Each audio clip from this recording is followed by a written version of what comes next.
Hello, everybody, and welcome to season 5 of RISEUP, Voices from the Front Lines. And today I want to bring you a very special guest who is not only making a huge impact in the world, but also a very dear friend of mine. I want to bring Latasha Jimerson, author, teacher, coach, and motivational speaker, to the stage. Hi, Krista. Thank you so much for having me today. I appreciate you. Hello. I'm very excited about today because this is a topic that's really near and dear to my heart.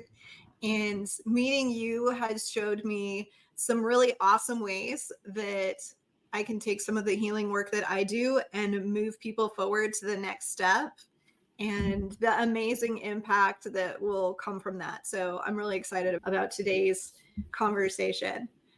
Let's begin at the beginning. Tell us a little bit about who was Latasha as a little girl. That makes so much sense because that's exactly where it started. So I was in school early. My mom was like, "You're going to school early." She's like, "You're advanced. You can do a lot of things that most kids your age can't do." She literally put me in Head Start at 3.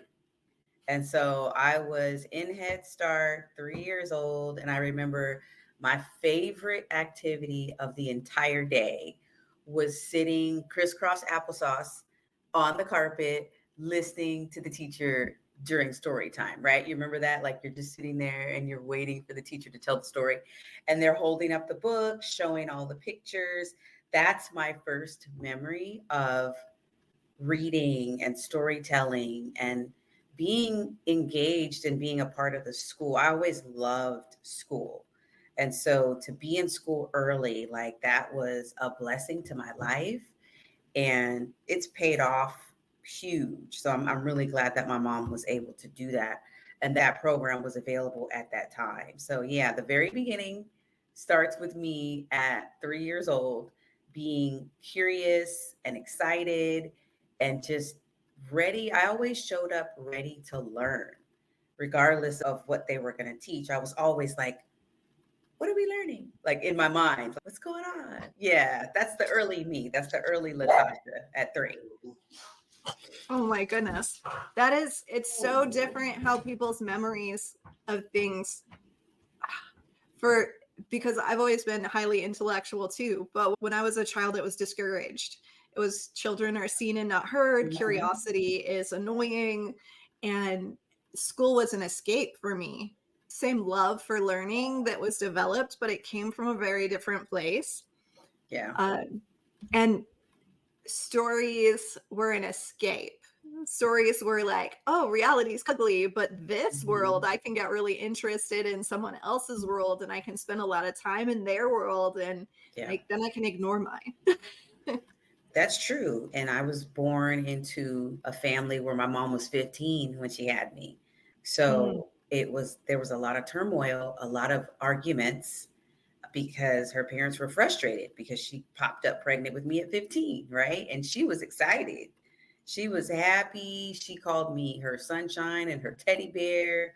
But her parents and the other family members, the people in the community, were not proud of her having a baby at 15 years old. I came into the world with like all these mixed emotions, right? And all this turmoil and discussion around me as a person that just popped into the world. Yeah, school became an escape for me as well because as the years went on, there was still frustrations, arguments.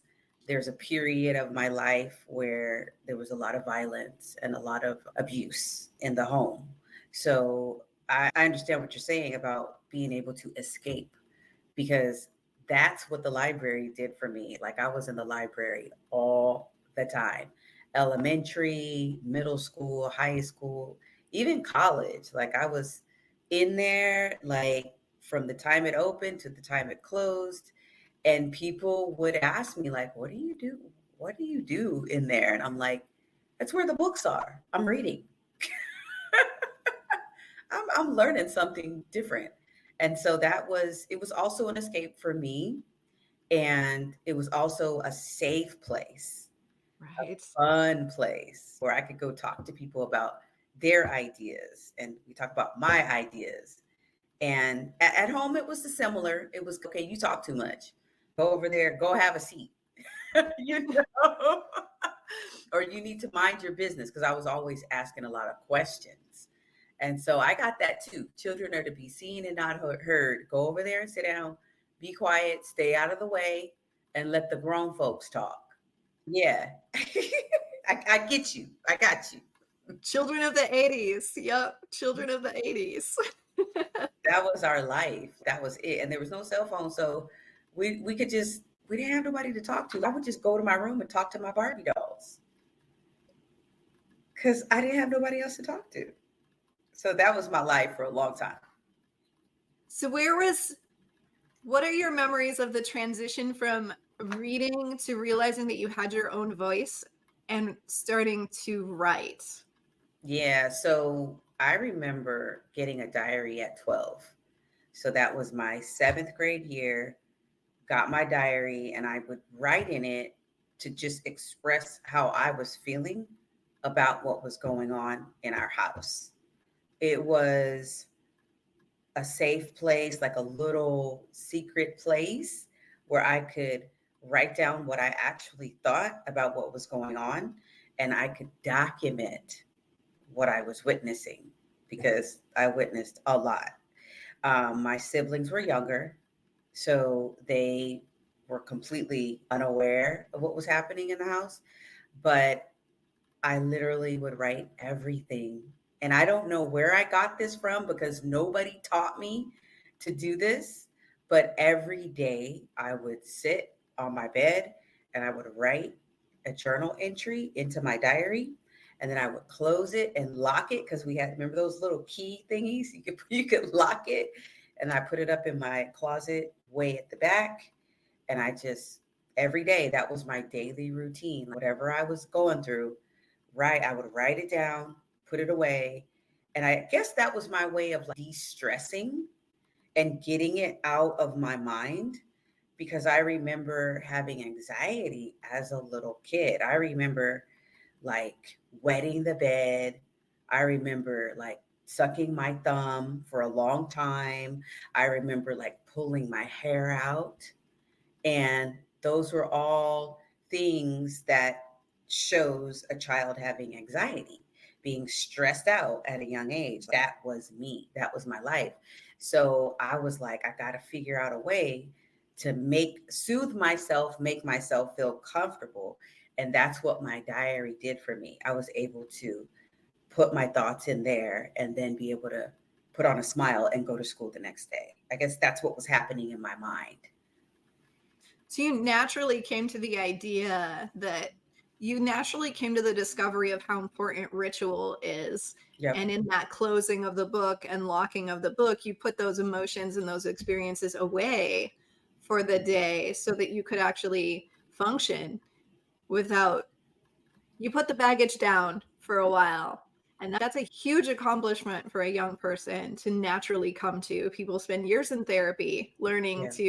to process their emotions and to regulate their nervous systems in those kinds of ways. But it's a beautiful ritual. And if people could grasp the magnitude of that significance of that closing the book and locking it and putting it away and then feeling like you could move on with your day, that's so tremendous. And now you're handing that off to other people. You're giving people that gift. Yeah, thank you for putting it that way. I never thought of it that way, as locking it away, setting that aside for the moment, and then going back to it. I'm pretty sure one of my teachers had a diary or had a journal and showed us what it was, but I just created my own way to use it. I didn't know exactly how to use it, but I was just like, let me just do what I think I should do and what I feel like doing. And that was what I felt like doing after school every day. We're very self-healing. If we listen to our intuition and we allow ourselves to do what our bodies need, what our minds need, we tend to already know a little bit. We might not know exactly how to do it, but we know we need to expel energy. We know we need to soothe ourselves or calm ourselves down. It's just a matter of getting the tools and resources to do that in an effective way. And writing is such a beautiful tool for people that have the capacity to do it. Let's talk a little bit about as you're getting older and you're still madly in love, obviously, with reading. How many Okay. books do you have? Take a wild guess. How many books Oh are in your my. personal library? I don't even know anymore because I have so many ebooks and audiobooks now. I have no idea. So you're into the hundreds, right? Yes, for sure, for sure. And I think of it as like thousands and thousands of hours consuming information.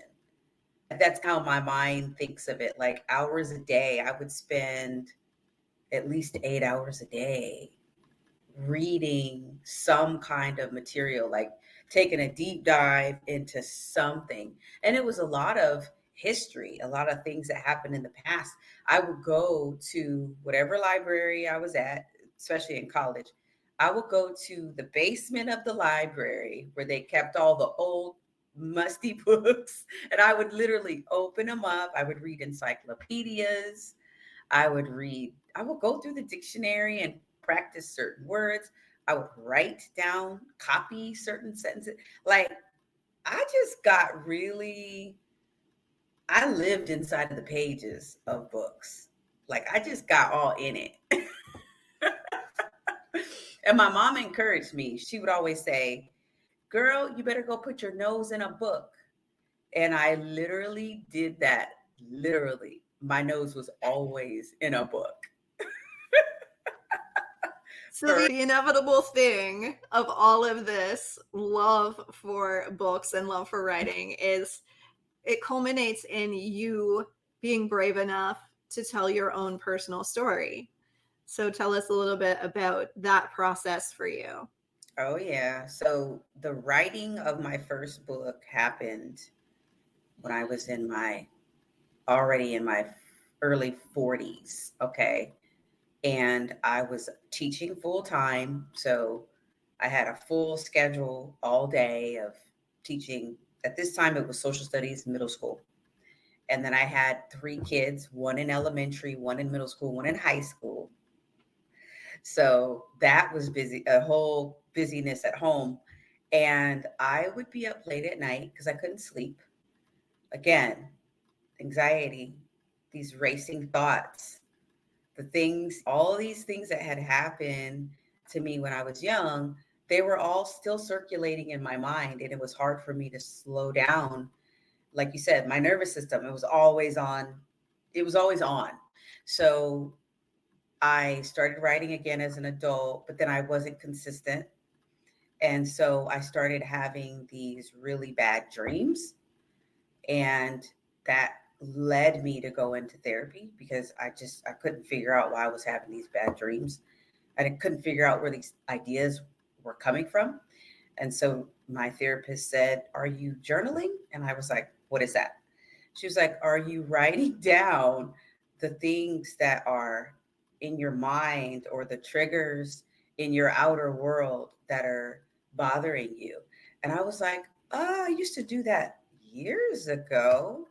Somehow I didn't think it applied to me once I became a grown person. Like I was like, "Do I really need to do that?" And she's like, "Yeah, you need to get a journal and you need to start writing." And I was like, "What am I supposed to write?" And this is so funny because today my clients ask me the same thing, and I have to take myself back to this moment and remember I was so overwhelmed with being a beginning teacher and being a mom, young kids, figuring out how to be married because we were just married, we bought a house. All of these things were like thrown together at once, and I did not know how to manage my life or my emotions. So I got this journal. I started writing everything down from the morning to the night, triggers, things that people said to me, places that I went. I just started writing down all the stuff. And I was like, whoa, there's a lot. I'm irritated all the time. I was like, wow, like I'm triggered by everything. I was like, what in the world? And I started talking to my therapist honestly. Because in the beginning, I didn't really want to be open and honest about what was going on in my head. But she just opened me up and she's like, look, if you can figure out what your triggers are and you can figure out how to avoid certain triggers and you can figure out how to manage your emotions, your whole life is going to be better. And I was like, really? I was like, am I going to be able to get rid of these nightmares? And she was like, I don't know about that, but I'm going to walk you through this process and we'll see what happens. And it was years. It wasn't just like a couple of weeks or 2 or 3 years. Like I would say that was probably like 2015, 2014, 2015. And then when I wrote my book, it was 2017. So that's about 3 years. And I was fighting with myself because I was praying and God was sharing with me in my spirit, okay, you are not healed, but you are healed enough. I heard this. You are healed enough to tell your story. And I was like, what? How do I do this, God? What am I supposed to do? Okay, you need to write the book first. So, of course, instead of just being obedient, I avoided that. I, It's a scary moment. It's a yes, scary moment yes, to go, okay, first, why is my story worthy of being told? Why is it yes, important? Why does it matter? And then, how do I do this? yeah, yeah. It was frightening and liberating at the same time because I had a feeling that once I let these things go, I had a feeling that I was going to feel better. I intuitively knew that my therapist was right. I didn't want to listen, but I knew that she was right. And I knew that if I wrote it down and I put it somewhere, because I wasn't completely sold on writing a book, but I knew that if I put it somewhere, like I used to do with the diary, that I was going to feel a lot better. So I went ahead and wrote. And then, of course, I was disobedient and I didn't publish. And then I ended up getting sick because this is what happens when you have a calling, you have a purpose, and then you run the opposite direction, right? Like in the Mm. Bible, Jonah is running from his calling, he ends up in the belly of the whale. That was me. Like I ended up getting sick. I ended up having to get 2 separate surgeries. I had a tumor. The tumor ended up having cancer in it. And so I was like, what in the world? And I ended up not being able to do anything other than recover from 2 surgeries in 1 year. And so I'm lying in my bed at home and I'm just thinking to myself, what else can I do right now? I can't go out. I can't go to work. I can't even take care of my kids. I have to get people to help me. What am I supposed to be doing right now? And once again, I'm praying, and God is like, you need to be writing your book. There's nothing else you can do right now. And so I was like, still, I'm like, I'm thinking, is there anything else? Anything else? No. So you got let me take all of your excuses away, and now you Yes. have no choice. Yes. Now you're going to listen. Yes. Yes. Because I was that disobedient person. Mm-hmm. So when you finally put it out there, how was that experience for you? Whew, okay, so I wrote it. I had a friend edit it for me. She'd already published, so she's, I know this. Like, I can help you. Don't worry about it. So we got it up on Amazon. I left it there for a couple weeks, and I was like this, like, is anybody buying it? And then I got this idea to open a Facebook because 2017, I didn't have a Facebook.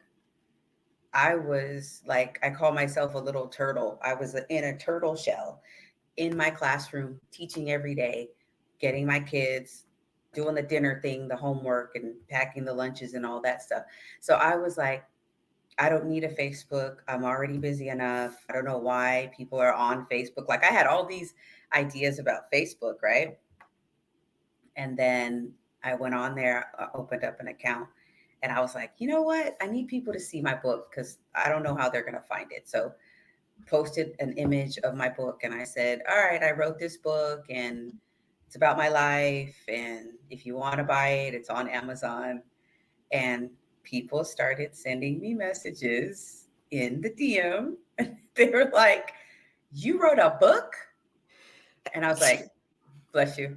I was like, yes, I wrote a book. This summer I wrote a book. And it was teachers. It was teachers that worked at my same school site. So I was like, no, I don't want them to read this book. I was like, it's too personal. So it was out there. I wanted it out there, but I was trying to control like who would get it. I didn't want people in my immediate like neighborhood to get it because I didn't want them to know what was going on with me on the inside. I just wanted them to see my smile and think everything was okay. And then my neighbors started getting it like, oh, you wrote a book? Then my classmates from high school, from college, and they were like, by the way, we've been on Facebook forever. Where the hell have you been? And I was like, I was scared that somebody was going to stalk me or steal my identity, which ended up happening throughout the years, but I didn't die, right? Like it wasn't horrible. I got over that experience. But that was the reason why I was afraid of social media because I was just like in a little bubble.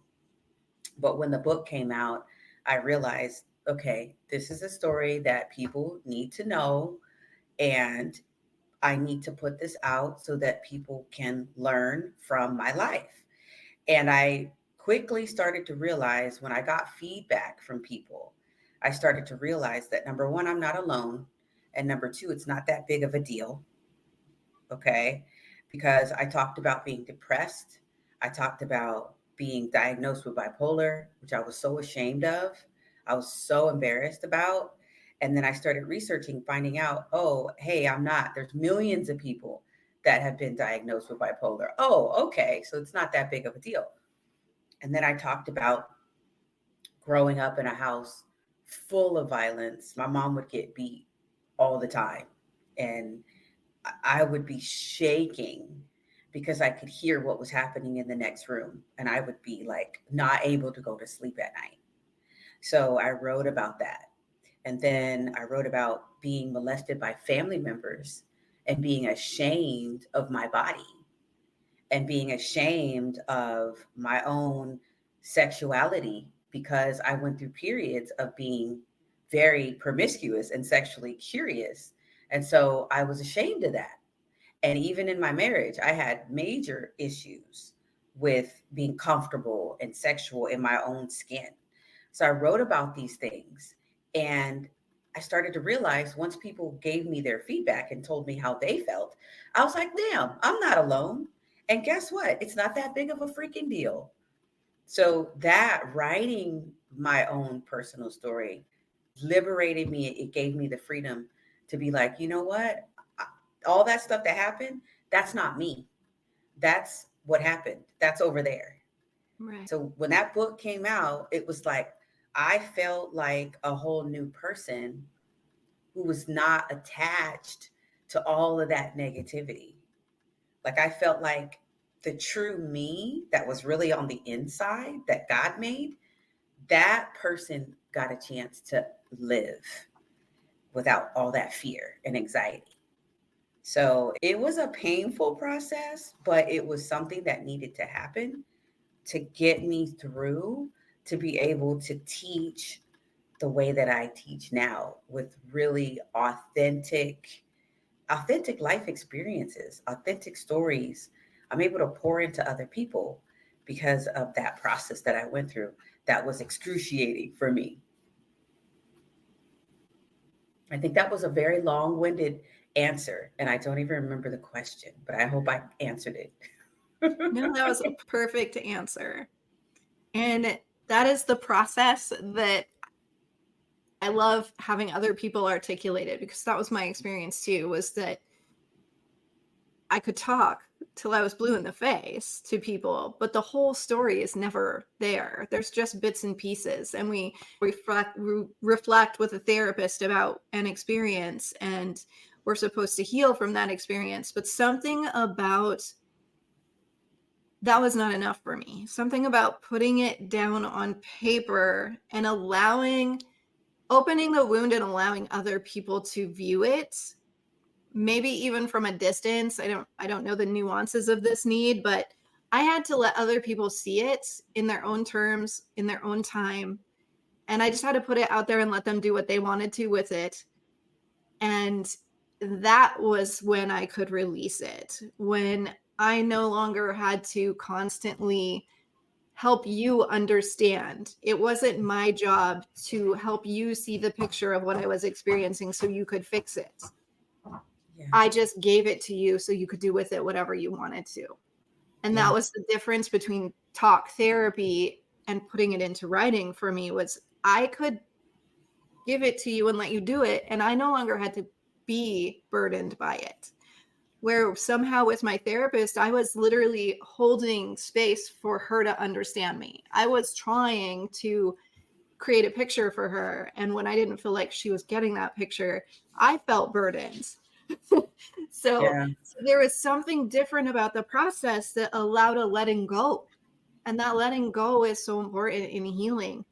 And of course, some people are visual and some people are very focused on writing, and writing works for them, and other people it doesn't work for. But if writing is your thing, it's a very necessary thing, and it works differently than speaking your story.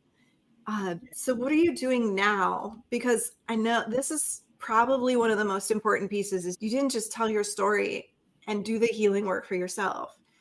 Now you help other people do the same thing. So what does that look like for you, this new process of helping other people? Yeah. So this is a whole new chapter of my life because I'm literally, and this is what I do full time. I'm no longer in the classroom teaching, which is such a relief for me because that career, it was a 20-year long career, and it came to an end because there was just nothing else for me to do in that space. So I'm very grateful for what I do now because now I walk with other women through that process, that painful process that was excruciating for me to put my ideas down, look at the mess, look at the mess, and like they say, figure out the message from the mess. That's what I walk people through now is okay, this is what happened, this is what it was.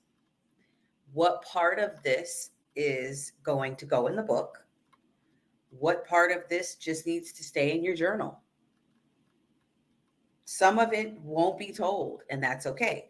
But I help them get it out of their mind, soul, right?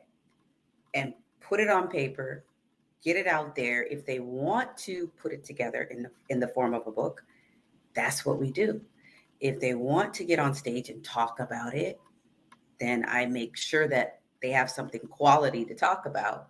And it's a beautiful thing because it's not something that I planned. I didn't wake up and say, I'm going to be a publishing coach. I'm going to teach women how to tell their story. I'm going to help them put it into a book. It's not something that I created at all. It evolved literally from me giving birth to my book. It gave people permission to say, oh, shoot, it's time for me. I have to tell my story. Can you help me? That's how I got my first couple of clients. People just coming to me, hey, I have a story. Can you help me publish my book? I saw what you did for yourself. I want to do it. And so now I get to do this all day. It's Look how joyful awesome. you are about Yeah, that. yeah, it's awesome because I see women, they come and they're in so much pain and Right. confidence, shoulders are down, confidence is low. And then when we're done with the process, they're like relieved. Like you said, the burden, like all that heaviness that was in trapped inside of all those emotions, when that stuff is out on paper, you can just fly. And I get to see these women just open up and become a different creature, like a whole renewed creature. But the creature that was always there, that God created, the beautiful person, but not heavy with all of the negativity, all of the trauma, the pain, all that stuff. They're like their real self. I get to see their real self. Yeah. That's my favorite part of the process because they come in and they look one way and they're feeling a certain way, and then not even through the whole process. This is only like after a couple weeks. I can tell the conversation is different and the way they look at themselves is different, and then the way their family members look at them is different. So that's, I get to watch all that. For those out there who don't know you yet, what is the name of your memoir? What is the name of your book, and where can they get it? Absolutely. Literally, it's called Secrets. They can get it on Amazon and they can just type in Latasha Jimerson Secrets. The title is super long. So let me give you the whole thing. And this didn't come from me. This was something that I dreamed about and I woke up and I was like, that's it. That's the title. So if they put in Secrets from My Closet, Unveiling the Past in Order to Heal in the Future. That's the whole title. Beautiful. Yeah, they can get it And on exactly Amazon. what it is. That's exactly what it is. Exactly. Because I literally was writing it and I was in my closet writing the book. And my kids were like, "Are you okay in there, Mom?" I was like, "Yep, I'm working." Like, it's my private, quiet space. Yes, exactly. It was my own little bubble. For all of you guys out listening that already know about the Rights to Heal program that we have at Battle to Be, you can expect in the near future, we're not quite sure what it's going to look like yet or how we're going to put this together, but you can expect in the near future that there will be a companion offering that is going to take you through the nervous system regulation, the timeline development, the process of getting to your emotional stability so that you can access that story in a safe way, and then going through the process of getting that story down and getting that story out if that's what you desire to do. So Latasha and I are playing with how can we best create this offering for you, but there will be something amazing in the near future for you. So if you are already at that place where you feel ready to tell your story, get with Latasha right now, right away. And if you feel like you're not ready to tell your story yet and you feel like that's something that you could never do, connect with me and we'll get you started and get you to the place where you are ready. And in the near future, watch for something really cool coming up for you guys. What do you do privately? Like, you've talked about the process and what you do for people. Do you do that as a group coaching kind of situation? Do you do that one-on-one? What does your process look like? I love that question. So, honestly, this is a great question because I'm making a pivot in my business. I've been working with one on one clients for 6 years. And I'm at the point now where I am only going to be offering group programs for two reasons. Number one, because it's more efficient for me in terms of how I can serve people, right? Then the other reason is because something happens in a group when you have other people that are like minded and they're going through the similar journey and they're having struggles with the writing and all that, all the stuff that goes into the writing, that's the emotional piece. The support group is awesome. And so this fall, I am only enrolling clients into my group program. My private clients, I'm booked for the rest of the year with private clients. Anyone who's interested in being in a small group, and I group 4 to 5 people. It's not a huge group of people, but I only work with women. It's women over 40. And these are women who have a story, but they've been just struggling to get it out. Like it's just been in there. The story's been in there for decades, and they need someone to help them pull it out. And they don't mind being in a small group with other women that have similar stories. And yeah, my group program is opening up at the end of October, and I will be enrolling 5 ladies. And I can't wait to see what you and I create together, because you literally do this something very similar. Even the name of your program is a phrase that one of my clients used, and I met her on Clubhouse, the audio app, during the shutdown. And she's another teacher. And she told me, I was like, I didn't even realize this, but she was like, the process that you took us through, she's like, that's a right to heal process. And I was like, really? What is that? She's like, no, like writing. She's like, that whole process was healing. And I was like, oh, I didn't even know I did that for other people. Like for me, I was just excited to have a tangible book product. But she was like, this whole process was healing. She's like, you need to call it that. And I was like, okay. So I went on Clubhouse and I opened up a little house and a little club or whatever it was at that time. And I put Right to Heal Club, and I picked a day and I picked a time, and I opened up a room like every Thursday at 2 or whatever it was. And people showed up and they were like, what is this? And I had my clients in there, and I was like, you tell them what this is. Because I'm still not really clear about what this is. So my clients they would share, welcome to the Right to Heal Club. This is what we do here. And I was just like, wow, this is cool.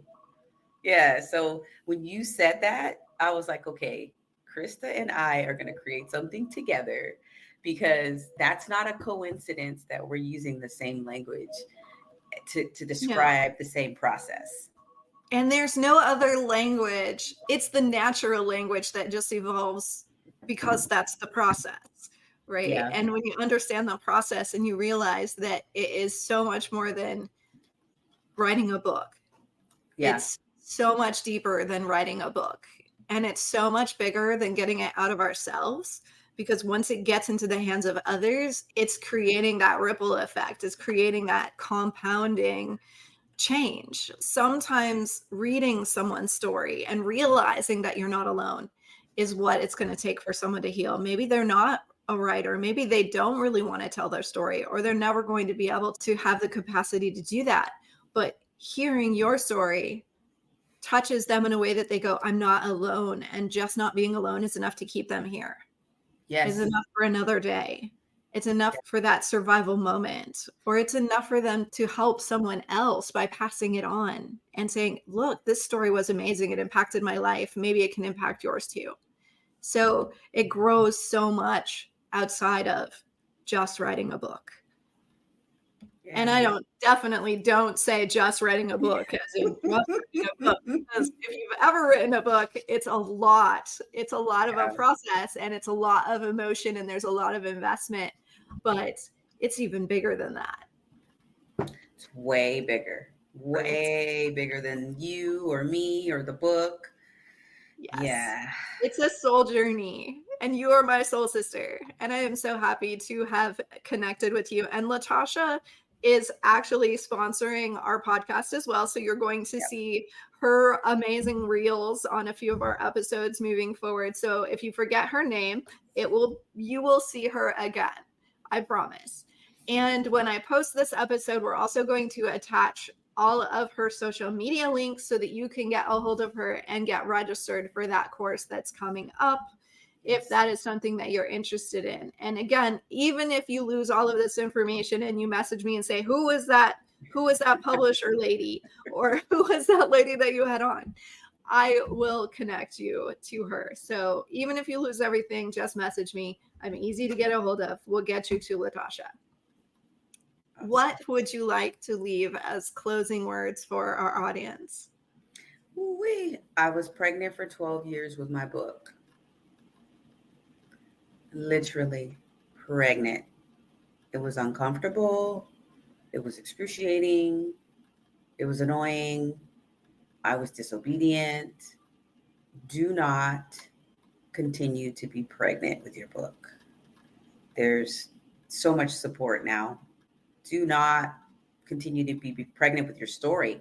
Even if you're not going to put it into a book, you still have to write it.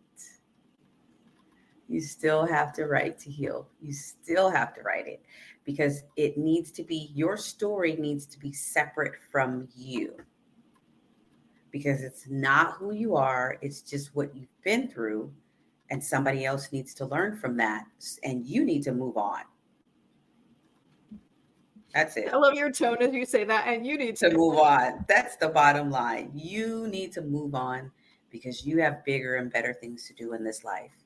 And it's time right now. No better time than now. Thank you so much for being with us today. Thank you for having me. I appreciate it.